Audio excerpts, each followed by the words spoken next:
Welcome back, everybody, for another deep dive. And today we're going to be tackling a figure whose life story is just full of contradictions. Yeah.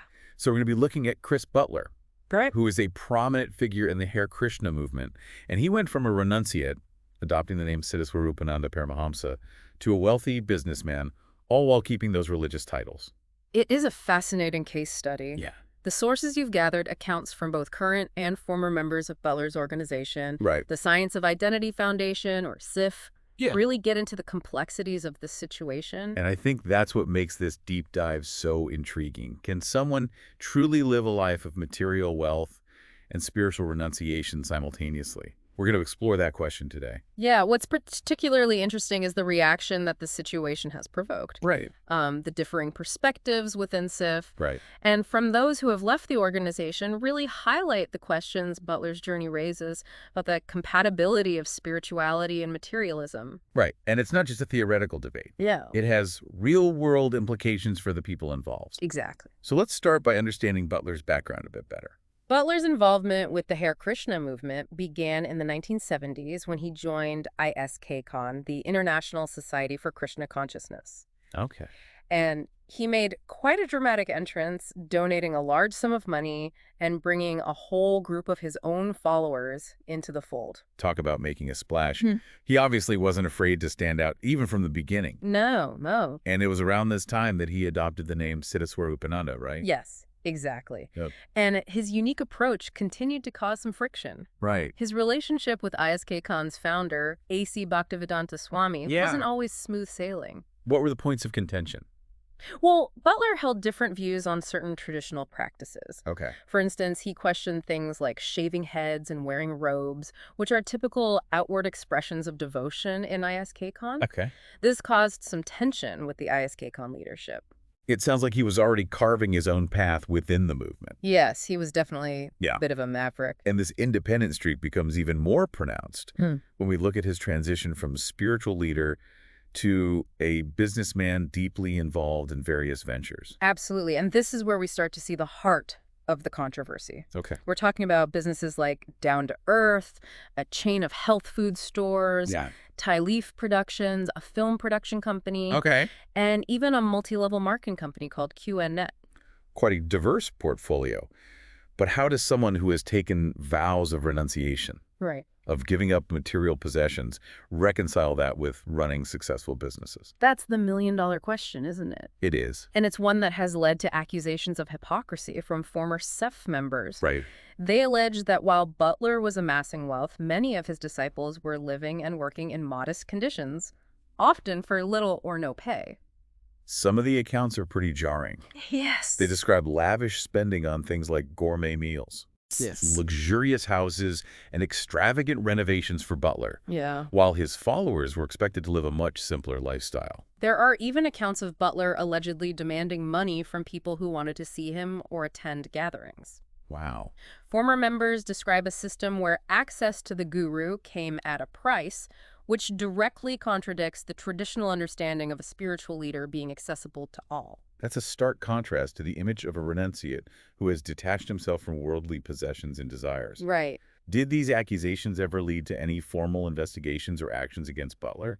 While there have been legal challenges and controversies surrounding some of the businesses linked to Butler and his followers, particularly QN, Okay. Butler himself has not faced any direct legal consequences related to these accusations of hypocrisy. So this raises the question, how do current SIF members reconcile these allegations with their continued devotion to Butler? Right. What explanations or justifications are offered for this apparent discrepancy between his lifestyle and his teachings on renunciation?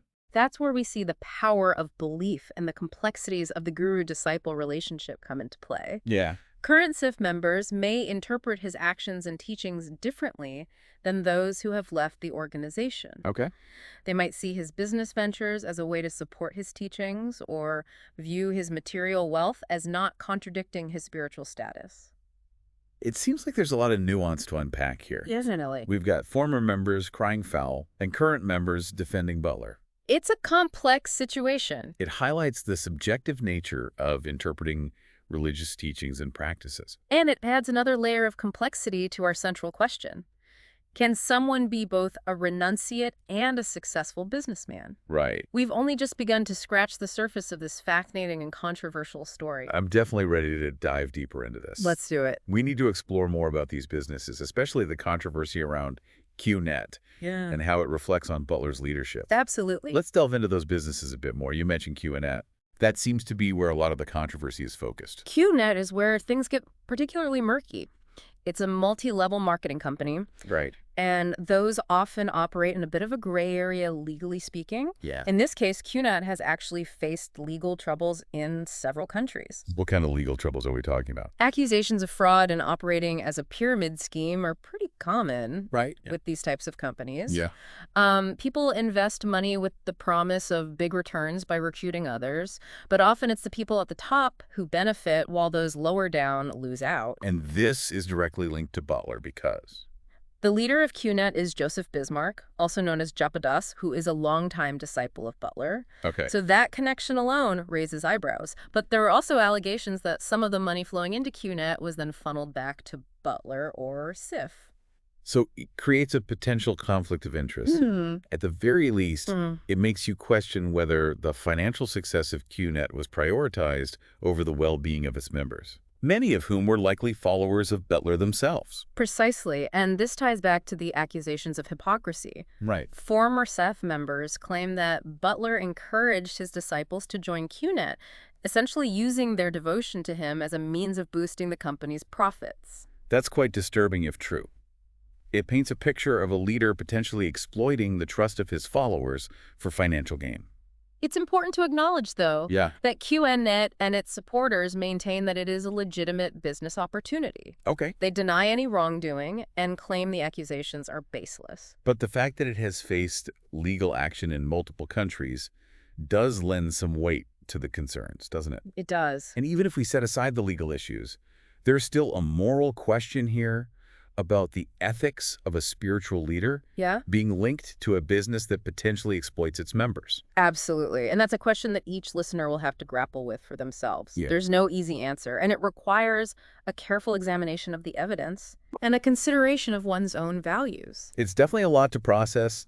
We've got this complex interplay of spiritual authority, business dealings, and accusations of financial impropriety. It's easy to get lost in the details. It is. But I think it's important to keep circling back to the bigger picture.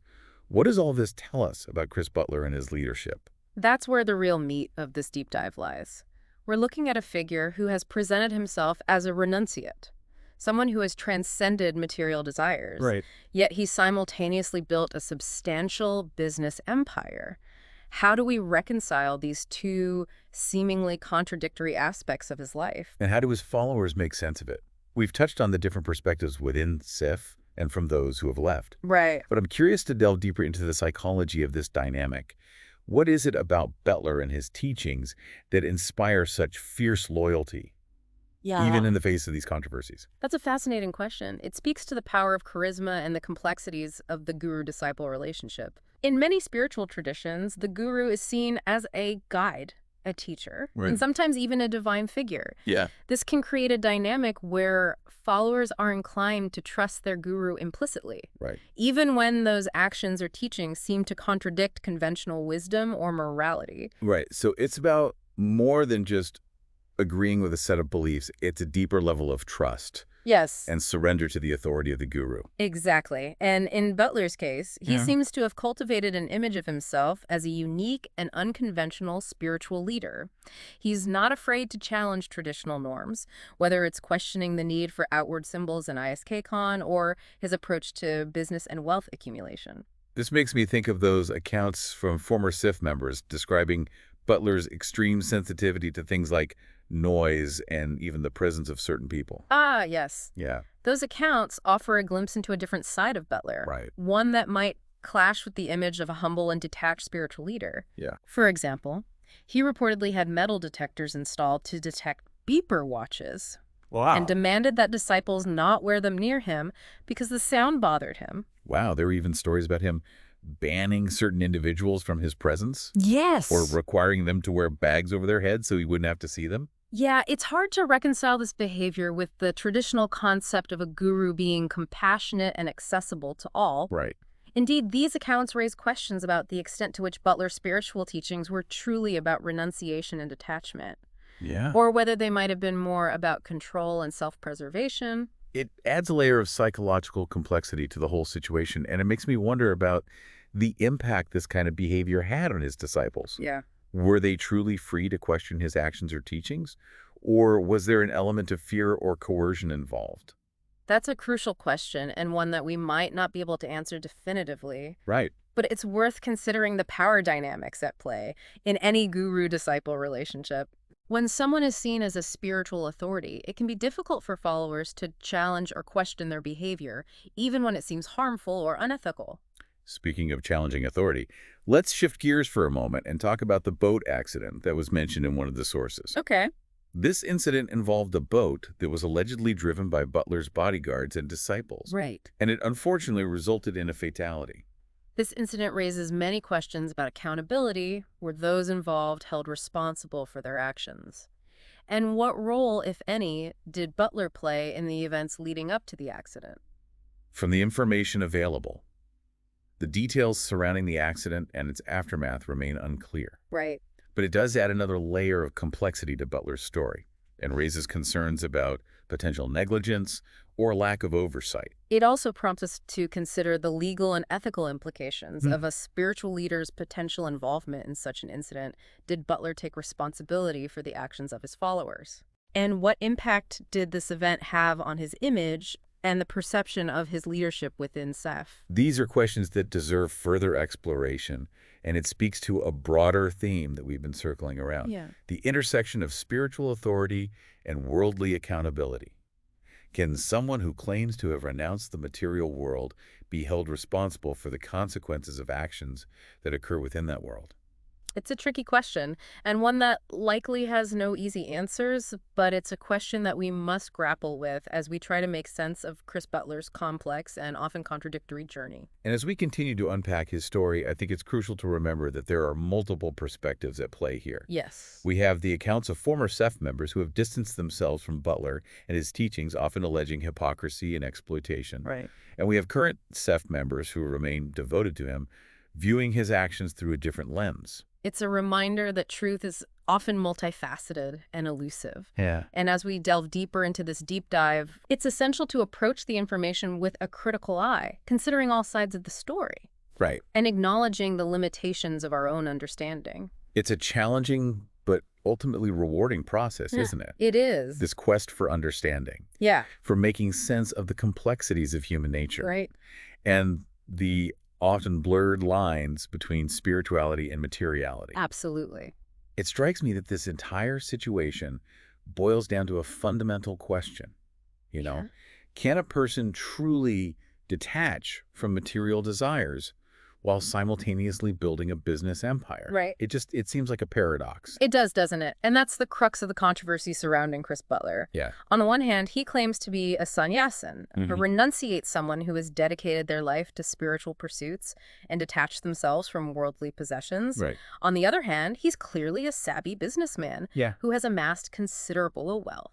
So how do we make sense of this seeming contradiction? Well, there are a few possible explanations. Right. One is that Butler himself doesn't see a contradiction. He might believe that his business ventures are a way to support his spiritual mission. A means to an end. Perhaps he views wealth as a tool that can be used to spread his teachings and build a community around his philosophy. That's an interesting perspective. Yeah. It suggests that the traditional concept of renunciation might not necessarily preclude engagement with the material world. Exactly. It challenges our assumptions about what it means to be detached from material desires. Yeah. Maybe it's not about completely rejecting the material world, but rather about not being attached to it, about not letting material possessions define your sense of self or purpose. But even if we accept that interpretation, there's still the issue of the allegations of hypocrisy. Right. Former Ceph members claim that Butler lived a lavish lifestyle while many of his disciples struggled financially. Yeah. They allege that he prioritized his own comfort and material wealth over the well-being of his followers. That's a serious accusation, and it's one that we can't ignore. Right.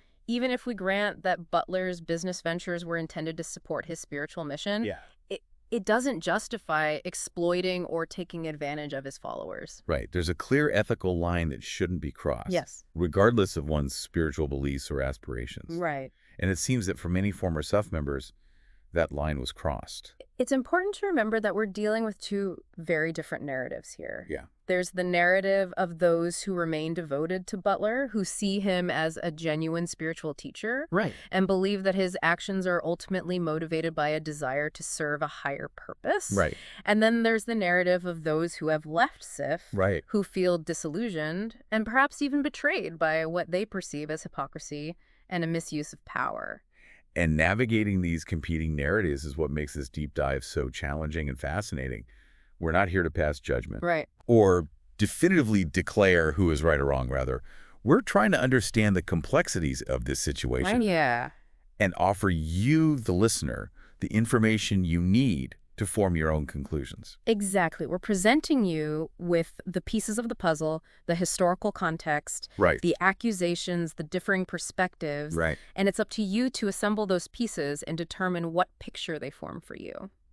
This entire story raises so many important questions about spiritual leadership, the role of wealth in religious organizations, and the potential for exploitation when power dynamics are imbalanced. It compels us to think critically about what we expect from our spiritual leaders, Yeah. to question our assumptions about the relationship between material success and spiritual fulfillment, right. and to be vigilant in guarding against any form of manipulation or abuse. As we conclude this deep dive, I encourage you to continue reflecting on these questions. What resonates with you from the information we've shared?